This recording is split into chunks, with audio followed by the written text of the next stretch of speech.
My name is Rusif Huseynov, and today my guest is Dr. Laurence Broers, who is the Caucasus Program Director at London-based peacebuilding organization Conciliation Resources. He has accumulated more than 20 years of experience as a researcher of conflicts in the South Caucasus. He's also a practitioner of peacebuilding initiatives in the region. Dr. Broers, welcome you in our interview. Thanks for finding time for this. Thank you, Rusif. Things are uneasy in our region, South Caucasus, as they usually are. But this time we have entered a new stage of these uneasy processes. The derailed peace process, despite the window of opportunity within the so-called Brussels track, the present standoff along the Lachin road, how would you assess the general situation nowadays? Well, I think I'd agree with you that it's a very worrying, concerning, troubling context. I think everybody saw that the International Crisis Group listed the Armenian-Azerbaijani context as the second of 10 possible, conflagrations, contexts to watch for escalation over the coming year. So I think there's every reason to expect that there may be more violence. I think it's what we see is this interaction between local, regional blockages and causes of disagreement, and this overarching global context that is obviously incredibly unstable. We are no longer in a unipolar global system institutionalized through multilateral organizations, but neither are we in a stable or multipolar equilibrium where, according to a logic of multipolarity, different regional powers would, call the shots, as it were, in their neighborhoods. We're somewhere in between. There is this dynamic of regionalization. The regional powers now are more influential, but there's no equilibrium amongst them in the South Caucasus. For various reasons, all of the regional powers face serious limitations to the exercise of power in the South Caucasus. And the non-regional powers, so to speak, for example, the EU, and perhaps we'll come to talk about that, as you know, has decided to mobilize a monitoring mission to Armenia, but the EU also faces serious limitations to its influence in the South Caucasus. So, in a sense, I think this vacuum continues, and the question is whether it will be violence that fills the vacuum or some other process heading towards peace. You just used the word violent, and I would like to refer to one of your latest interviews with the German Spiegel in mid-January, which has a shouting title, "There is every reason to expect more violence in this year." And okay, before asking my main question about this interview, because there is especially one particular paragraph that caught my eye, let me ask why you expect more violence this year, because we've been receiving positive signals up until December that the peace deal would come around, but nowadays people like yourself, they are concerned about violence. Well, I think one thing that we've learned over the last 2.5 years is that worst case scenarios need to be taken very seriously. My understanding of the situation in the region since Russia's invasion of Ukraine is that Russia's role in deterring violence has declined considerably. And we have a situation where coercion is a relatively low-cost strategy. We've seen that our interpretations may differ, but since February 2022, we saw 2 escalations in Nagorno-Karabakh itself, in March and in August. and then the cross-border strikes in September, which is really, a quite extraordinary upscaling in terms of the use of coercion in this kind of coercive diplomacy strategy. With disappointments around what I also thought were quite unrealistic expectations of a peace agreement being signed by the end of last year, I could easily see a logic for the repeated use of these kinds of escalations to push the process in a particular direction. For now, it seems that there is a different strategy that is focused on the Lachin corridor.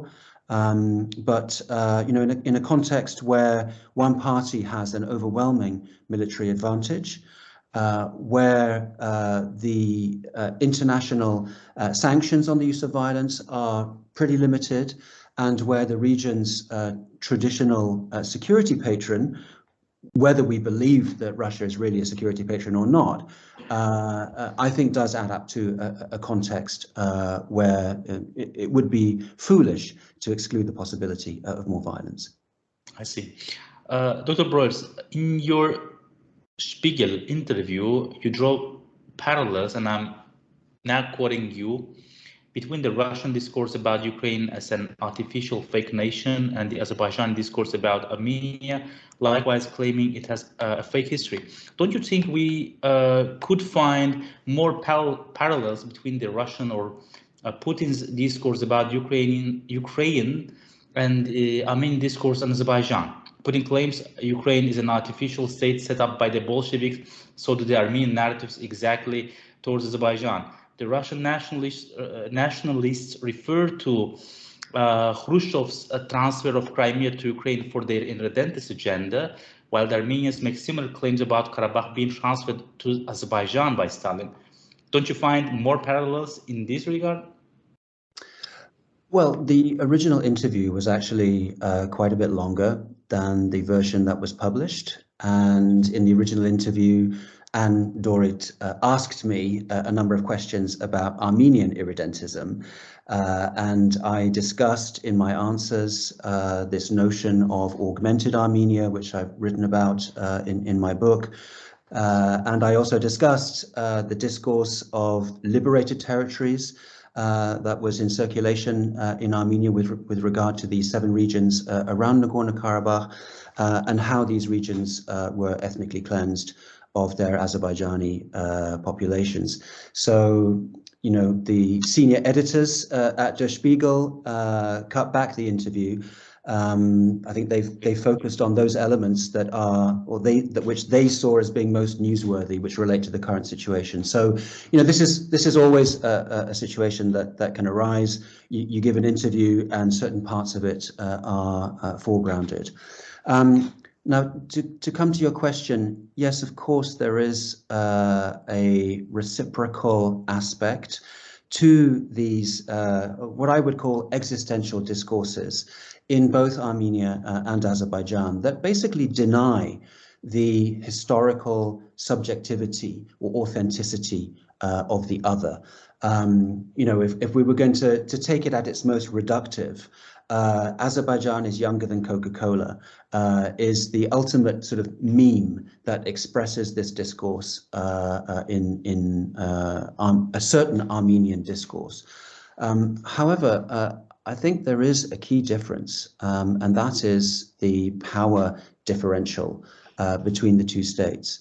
Azerbaijan, particularly in conjunction with Turkey, is much larger and much more powerful than Armenia, and I think in many ways it's Azerbaijan's agency that matters now, because Azerbaijan really has a lot more capacity to shape and structure the situation. So while obviously I also do not accept discourses that would highlight Azerbaijani inauthenticity or the fakeness of an Azerbaijani national identity, when it is the more powerful party that is using those discourses of a weaker party, I think there is a kind of difference there that, again, we would be foolish to ignore. I think we see the results with Putin's invasion of Ukraine.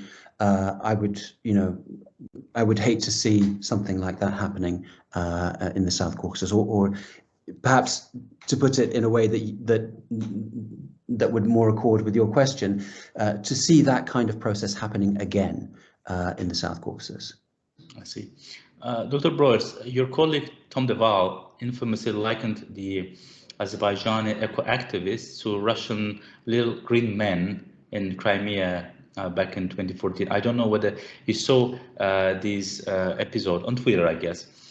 Why does he, or why do many people like him who researches South Caucasus and particularly the conflicts in Caucasus forget or deliberately ignore the factor of Ruben Vardanyan, whose arrival shaped the regional geopolitics and became a source of irritation for Baku? Perhaps he is the big green man in this context. Yeah, I mean, I think there are two things to separate here. First of all, it's skepticism towards the apparent appearance of grassroots activism staging a protest in, what is, after all, geographically a very difficult place to get to. So I don't think anybody, I don't think it's unreasonable to question whether these are genuine eco-activists. They are clearly operating with government approval. That's been established in a number of different investigations. Now, that's not to say that there isn't a legitimate cause of concern around how natural resources are being exploited or have been exploited and weaponized through the course of the conflict. I think the question is whether what you might call a civilian blockade that involves the collective punishment of the population in Nagorno-Karabakh is the right way to go about it. Separate from that is the issue of Ruben Vardanyan and why he has appeared in Nagorno-Karabakh. And I think, we're not party to those discussions. We don't know. But I think the way that I would answer this question is by highlighting that Ruben Vardanyan's appearance as effectively the face of Karabakh Armenian leadership diverges from the historical emphasis in Nagorno-Karabakh on indigenous leadership. So, when we think back to processes in Abkhazia and in particular in South Ossetia through the 2000s, there was this process of outsourcing of leadership, whereby Russian citizens, folks with experience as Russian state practitioners, were taking key roles in the South Ossetian de facto administration. In Nagorno-Karabakh, as you know, there was always this emphasis on indigenous leadership, according with a more rigorous understanding of a de facto state, that de facto does have indigenous capacity. So I think Vardanyan's appearance in Karabakh kind of breaks with that. It's not the first time that there have been outsiders coming into significant roles in the de facto administration. If you recall, Karen Mirzoyan was de facto foreign minister for a number of years and was not a local, as it were. So I think that's the important thing here, and in that sense, it does seem to be a potential symptom of this notion of South Ossetianization of Nagorno-Karabakh, and I think that is a trigger for Azerbaijani concerns that the situation starts to look more and more like South Ossetia, basically a Russian-run enclave within Azerbaijani territory. Now, the question is whether what's been happening on the Lachin corridor over the last 5-6 weeks is really the way to deal with that. I think what's kind of extraordinary from an Azerbaijani perspective is that there has been really no effort to exercise soft power, to reach out. I know that the Top Center has published a paper by Shujat Ahmedzadeh on how Azerbaijan can speak to Karabakh Armenians. I think there's been a terrible wasted opportunity there. I see. Dr. Broers, last but not least, nowadays there is a huge pressure on Azerbaijan for the current Lachin standoff or crisis. Some people in Azerbaijan would call it media bias or double standards, and I'm sure your statements about Spiegel editors will further fuel these perception. But how would you assess the failures and mistakes of the Armenian side in the post-war period? Just briefly on the Der Spiegel editors, I think, yes, there is this, it's almost like a reflex reaction in Azerbaijan is to see kind of pro-Armenian bias everywhere. And I think there are, some grounds for that. But I think news editors higher up the organizational chain are simply looking for newsworthy stories. And they will focus on those most newsy elements rather than making sure that the whole backstory of the talking points from each side are included in each story. If you want that kind of more balanced, more consciously, deliberately balanced perspective, you need to look at longer form journalism or indeed books. Yeah, just a note on that. With regard to Armenian strategies, I think first of all, I would draw a distinction between strategies in Yerevan and in Stepanakert. I think there has been an effort to reframe the discourse. You recall the April speech by Nikol Pashinyan on lowering the bar with regard to Armenian expectations for sovereignty and self-determination in Nagorno-Karabakh. In Stepanakert, I think there's been, a much more consistent repeating of the same discursive lines. And so when we talk about a failure of the imagination to reframe the Azerbaijani-Karabakh-Armenian relationship, I think there have been failures not just in Azerbaijan, but also in Nagorno-Karabakh. But again, the power differential is such that a population that is effectively or feels itself under siege, one has to ask where does the responsibility lie?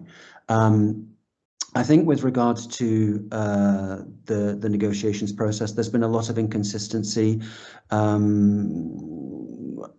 in Nikol Pashinyan's line. I think there are expectations that other powers, particularly France, will come in and provide rescue them. Yeah, provide alternatives, and I think the key issues are kind of a missing realpolitik perspective. But again, I do think that it's Azerbaijan's agency, Azerbaijani strategies are really shaping this setting more than Armenian strategies. Azerbaijan has more agency right now.